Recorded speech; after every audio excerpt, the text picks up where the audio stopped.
going to assign a program and edit a program within a client's profile. So if you select client on the side main menu here and then search the client's name, and then you can open up their profile. So you can actually select their name here and just have a quick overview of their profile and whatnot here. So you can send them a message, you can see their consultation form and whatnot. So if we just select open, this will open up their whole platform. So as I said, you can see their nutrition here, you can see their progress, but we're going to go into training program here. You've got a few different options here. What we want to do for programs, we don't necessarily want to subscribe them to a master program. So essentially, if we subscribe them to a master program, they're subscribed exactly to that program. So if we edit the program in any way in the master programs area, then it will adjust the program for the individual clients too. What we want to do is import the master program to the client's profile so that we can then edit it accordingly individually to that person.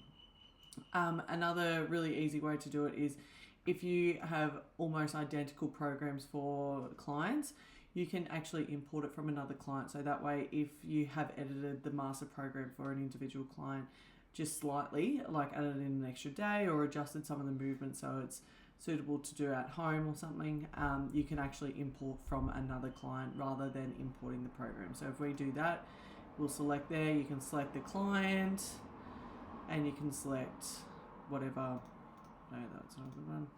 You can select whichever training phase they want and then on what day to start. But what we're going to do is import master program. So always go import, don't go subscribe. We're going to go personal program because that's where I've saved this test one.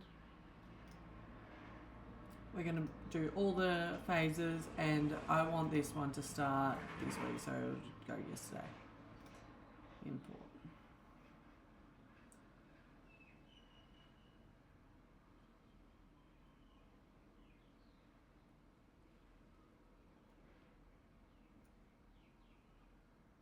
Awesome. So it will just redo your training program. So you can see when it starts, you can see when the program ends, you can see the amount of dates and the weeks for, and the weeks of the phases that you're doing. You can then obviously edit the summary again because we've imported it from that program. So even if this has already had a summary here, if you edit it, it will only edit it for the individual client. What you can see is also because we have scheduled in the days, if we go to the calendar here, it automatically has the days on there. It also already has the progress photos scheduled in at the start of the phases and at the end. But what I want to show you is how we can import workouts to individual clients from other ones.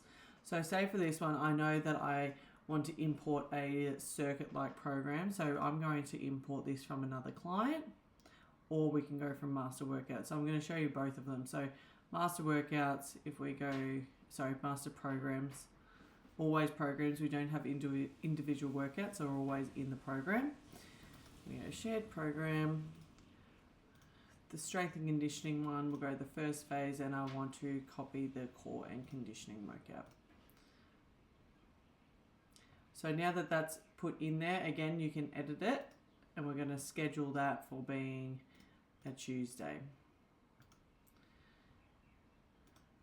Again, as I said, I'll show you how you can do it from a client. So you're going to import from client's program, and we're going to go first phase, and we'll go lower body and core workout. And you can just edit it for whatever you want. Say I want that to be day 3 because that's the third day. Obviously have a look at the instructions there as well, just making sure that it's appropriate. What I would also recommend is if you've got the same description for each of the workouts, I would edit the one that you've imported. And again, we're going to schedule that for being, I want that to be the third workout, so it's going to be there. And you've got your program in there. Again, you can adjust it. So as I was saying, if someone says that they can only work out Monday, Tuesday, Friday, you can then just drag the workouts across, or you can go to the training program and you can go schedule here. You can see that that's scheduled for the Monday. We can change that to being the Wednesday. Whatever's going to save you the most time, you can do it that way. Again, you can tag and then copy them to within the program. So say if we wanted to add a new phase and we wanted it to be the same as this one, so we can go add next week. We're going to go for 3 weeks, save. So that's the next phase straight after it. And I want it to be the same workouts as here. Copy to within the program. And it will automatically copy everything that we've got there. So it will be all scheduled in the same. Oh, sorry, it should have been, but we've copied it over. But easy enough, you can go into there and then schedule it that way.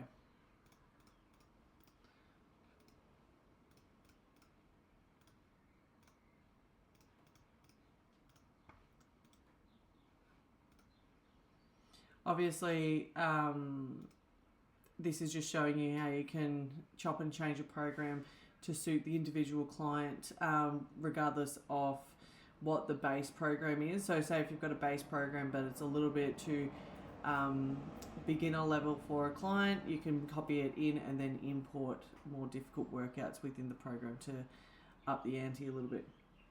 Another cool thing that you can do in here is goals and habits. So whenever your client has like a particular habit or goal that they want to maintain over the course of the program, you can put it as a task for them to tick off every day or twice a week or whatever it might be. So if we go into goals and habits and we go new habit, you can select a habit. We tend to go, a really common one that we use a lot is drink 3 liters of water. We want that to be from yesterday for, the program goes for 9 weeks at the moment, 9 weeks or 12 weeks, whatever it is. You can select the days that you want it to do it on. Obviously we want this to be on every day. I'm going to add that in. And then if you go to the calendar, you can see that they've got something that they have to tick off every day. Another thing that you might have is limit alcohol, I know, something like that, for 9 weeks, but we're only going to do this on the weekends. So adding that in and seeing the calendar, and you can see that that's put in there. So just something extra that they can tick off, makes it feel like it's a bit more achievable. Another thing can be you want to add in daily walks or walking every other day than the program. We tend to recommend doing just 20 minutes of walking outdoors every day. So if you go to cardio here, so if you just select on the box and go cardio, you can select whatever you want to do. So here's a good way if you don't actually have a workout you want them to do, but you want them, you know that they're going to do a Pilates class every Monday. You can select that. You can repeat the option Monday we'll just go 6 weeks. Add that in.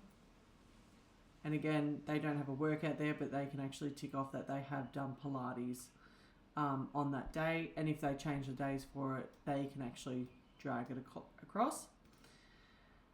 But as I was saying, cardio, there's a heap of different options here. So if they've got a class or a HIIT class that they're doing on a day, just to make sure that they actually stick to it, you can put it in there.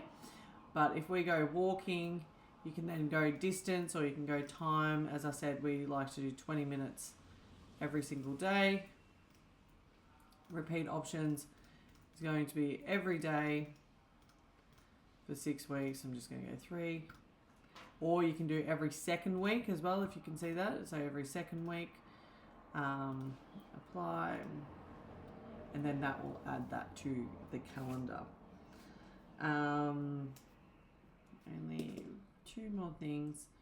So now you can see that their calendar's looking a little bit more full, which is awesome. The other thing is scheduling in their check-in calls. So if you have a video check-in call with a client, you can do this all via the app as well. So, or if you just want it to be a reminder that they're getting a phone call, but the video call function is really handy. So essentially, if say this person wants to have a check-in call on Thursday, you can select the box and go appointment. Select what it is. So we tend to go check-in call, which goes for 30 minutes. The calls only tend to go for 15 to 30 minutes, but I like to put the 30 minutes there. Otherwise, it will cut off at 15 minutes. Completely up to you what you want to do. You can then select the trainer. So obviously select yourself, the time of the call. If it's a repeat appointment, so say if you're doing it every second week, so every 2 weeks on Thursday for 6 weeks, it will be booked in there. Otherwise, you can just do it booking in as you go and add that in. You will see that check-in call will look the same for you and the client. So if you click into that, this is what the client will see as well. So you'll be able to join the call 5 minutes before the scheduled start time. So with that call, it will look like this until 10:25 a.m. on that Thursday. Then that join video call button will be activated and you can click in that and it will automatically bring you to the waiting room for the call to start. Sometimes it does have a little bit of a glitch. So say if you've joined the call and then they've joined the call before 10:30, then you might be in different waiting rooms. So what I usually recommend is just telling them to join into the call right on 10:30 and then you join in the call right on 10:30 as well, and then you'll most likely be on the same call. If they say that they're in the call and they're waiting for you, all you have to do is get out of the call, press the join video call button again, and then you'll be in there. Another awesome benefit of this is you can do scheduled auto messages. So it just sort of takes the thinking work out of having to check in and remember to check in with all your clients. Especially if you have a check-in call, it's great to schedule an auto message at the start of the week just to remind them. Rather than wasting your time getting in the call and they've forgotten about the call, even though it's in their calendar. Sometimes they do forget, obviously. So I would go on the Monday and then press the auto message. I'm just going to say check-in reminder, what time you want the message sent. So I want it at 10 a.m. Say, hey Laura, hope you're well. Just confirming our 10:30 Thursday. All good still. Something like that. You can add that in and schedule that. So then they're going to get an automatic message on the Monday reminding them that they've got a check-in call on 10:30, confirming that. If it's all good, great. But it also reminds them that if they need a change, you can change it as well.